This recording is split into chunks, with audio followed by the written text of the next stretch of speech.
Hello. I'd like to give an introduction to the calculus of variations. We're going to have to learn how to use the results from the calculus of variations in order to use Lagrangian mechanics to solve mechanical problems. So this is the problem. This is the mathematical problem.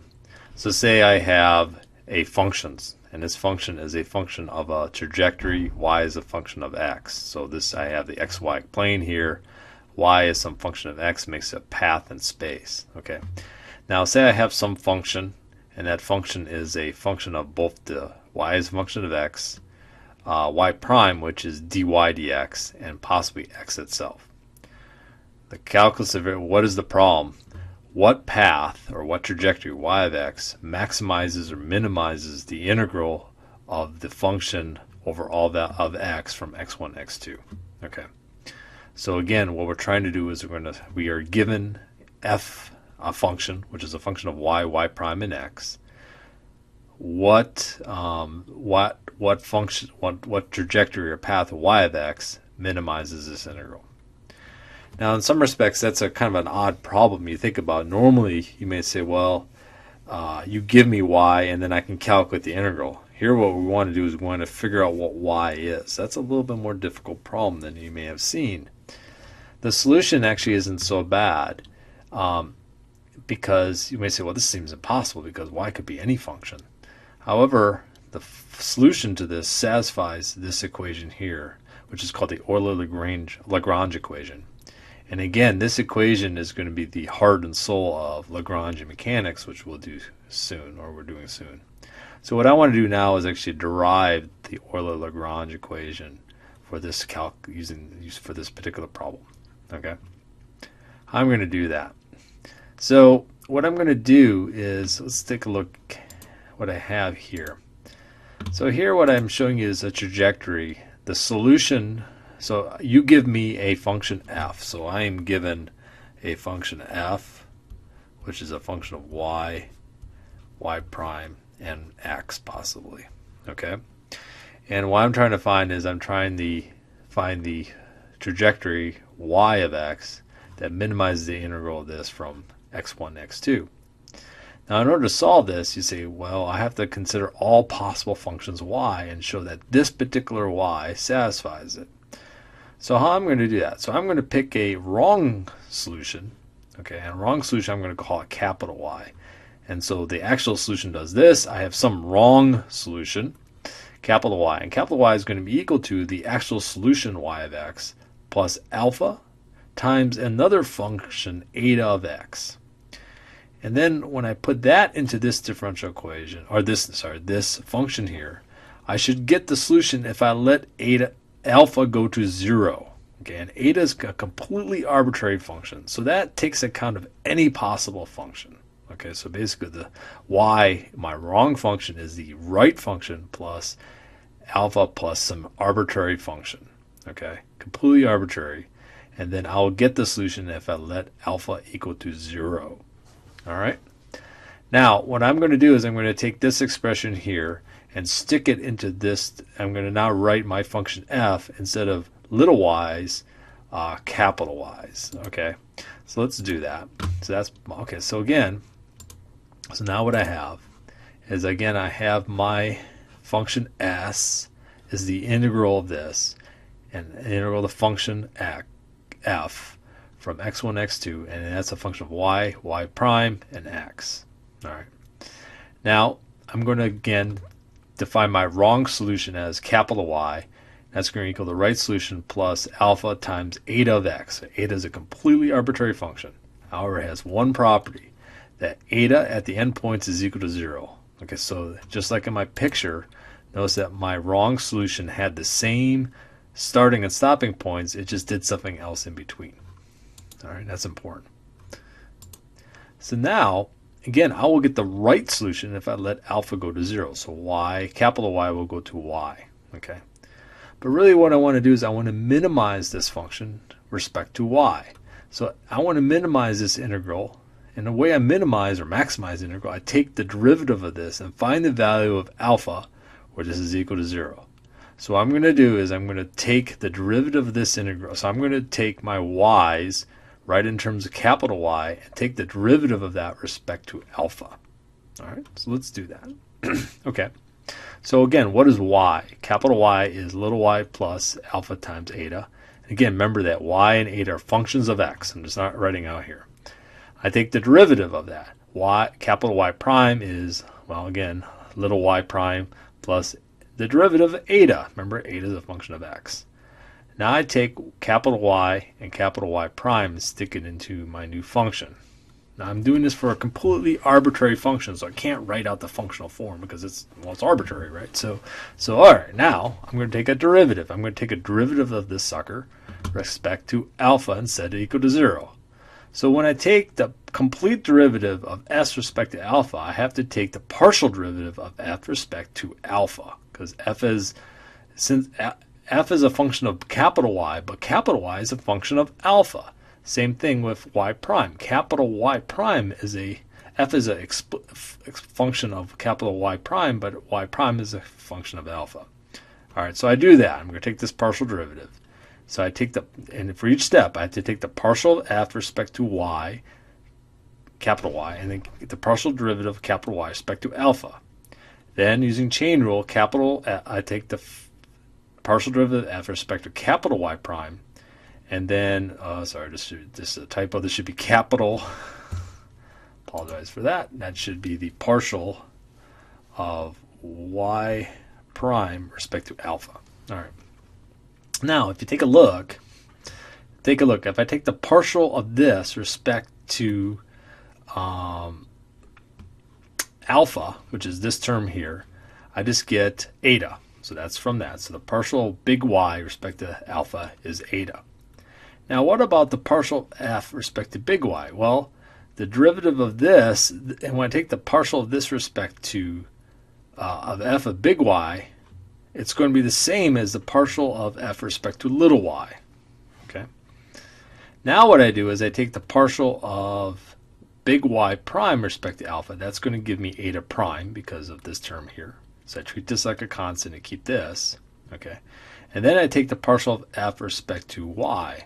Well, since y prime, since y capital Y prime is linear to y prime, that's just going to be equal to partial f little y prime. All right. So now what I do is I'm going to stick this guy into my integral here. And let's do that. So now I take the derivative of s with respect to alpha. That's equal to the partial of f with respect to x dx. And this is what I got. Now notice I have an eta here and an eta prime. Now I'm going to do something that's not so obvious. I'm going to basically take this second part of this integral here and integrate by parts. The reason why I'm going to do that is that's going to turn this eta prime into an eta. All right. So integration by parts. I forgot about this, but anyhow, you should know this. Integral v du is equal to uv minus integral u dv. I do that. So this is my part here. Now by doing that, notice what I get is I get eta. That's important. And then I evaluate the derivative eta at x2 and x1. Okay. And then I get the integral of eta dx ddx is complete derivative of the partial of f with respect to y prime. Now this guy here is 0. And the reason why is because eta evaluated at the endpoints is equal to 0. Okay. That's one of the definitions we have. It's the only criterion we have in eta. Eta is a completely arbitrary function except at these points it's equal to 0. This term here is 0. That's nice. Now what about this? Now notice now what I have is now instead of having eta prime there, what I have is just eta. I stick that back into here. Okay, so I get that result. Now I have here, and let's look at that term there. So I go to the next slide. I have a common factor of eta times this term and this term. Again, I got this term from the integration of parts. Now, take a look. The integrand of this thing is equal to 0. When I do the integral, it's equal to 0. Eta is a completely arbitrary function. It could be 0, but if it's 0, well, that's not very interesting. So it could be non-zero. That must mean that this part of the integrand here must be equal to 0. So since this is true for all etas, this quantity here is equal to 0. and such that's the Euler-Lagrange equation right there. So the partial of f with respect to y minus the complete derivative d dx of the partial of x with respect to y prime is equal to 0. That's my Euler-Lagrange equation. Now, before I end, let me do two things. Let me use the Euler-Lagrange equation to solve a classic problem. Say I have 2 points in space, show that a straight line is the path of the minimum length between the two. So the length is just adding up. So I have some curve, arbitrary curve, and I break that up into little sections ds. And I add up all those sections from point 1 to point 2. That gives me the length of my line. And so, however, in a Cartesian coordinate system, ds is a little, for example, I travel a little bit in x and y. So ds is the hypotenuse of a triangle that has x and y components, dx squared plus dy squared. Now what I can do is I can factor out a dx and bring it out. And that's going to give me dy dx plus 1, and then I have a dx here. Well, that's y prime. So now, okay, so that's my integral. Now notice what I have here is I have an integral of the form, going back to my Euler-Lagrange equation, looks like this. F of some function of y prime x dx. All right. Well, take a look at this integral I have here. This is the integral of some function of, in this case, it's just y prime of dx. So this is my function. So my function f of y prime, and x is just equal to that. So now I have it in the right form, and now I can use the Euler-Lagrange equation. And the Euler-Lagrange equation is really easy to use. I just have to take basically 3 derivatives. First derivative is take as partial f with respect to y. Well, there is no y, so that's 0. Okay, that's easy. Second, partial f with respect to y prime. There is a y prime, and I basically take, I get this result by doing the derivative there. Okay, I have to use the chain rule to do that. Okay. Now what I have to do is I have to take the complete derivative, dx of that. All right. Now, in the end, I'm not going to do it. Okay. Why is that? Well, going back to the Euler-Lagrange equation, you notice that. Okay, this thing here is equal to 0. All right. That must, so this, we just show that this term here is equal to 0. That must mean that this term is equal to 0. So that means that the derivative of d dx of this thing here is equal to 0. Well, that must mean that this thing in here must equal to a constant. That's why I'm not going to do this derivative. Okay. And so I'm saying that the partial of f with respect to y prime is equal to a constant. All right. So then I just set, I already calculated it. That's this guy. So I'm going to set that. And a constant could be, so then what I do is I set this equal to c, and then I square the whole thing.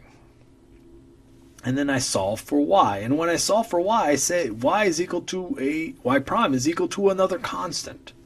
Okay? And let's call that constant m. So basically what I've shown is that y prime is equal to m. Now, in order to get y, I just integrate. Well, if y prime is equal to a constant, then y is just a straight line. And so I get here is the equation of a straight line. Y of x is equal to mx plus b. That's a straight line. So what have I shown? I've shown that a straight line minimizes the distance between 2 points. That's the curve that does it. Okay? And let me finish to talk about how we're going to use the Euler-Lagrange equation. And again, the Euler-Lagrange equation is the heart of Lagrangian mechanics. What we'll do is, again, our path is not a trajectory y as a function of x. Our path is x as a function of time. Or more specifically, we want to solve for a generalized coordinate q as a function of time. Again, a generalized coordinate could be x or theta. It's some degree of freedom that we want to solve for. What is the function we want to minimize? That f. Okay, that f is going to be what's called the Lagrangian, which is the kinetic energy minus the potential energy. And that function there, again, the Lagrangian, is writing out the Lagrangian in general is going to be a function of q, q dot, and t in general. Okay. So what we're going to do is, how we're going to solve such a problem? Well, what we're going to do is write down the kinetic energy, write down the potential energy, subtract the two to get the Lagrangian, and then put the Lagrangian into this equation here, and that will lead us to get another second order differential equation called the equation of motion.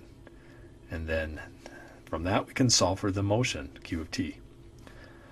Okay, so that's how we're going to use calculus of variations and how we're going to use it in what we're going to be learning about Lagrangian mechanics. See you later. Bye-bye.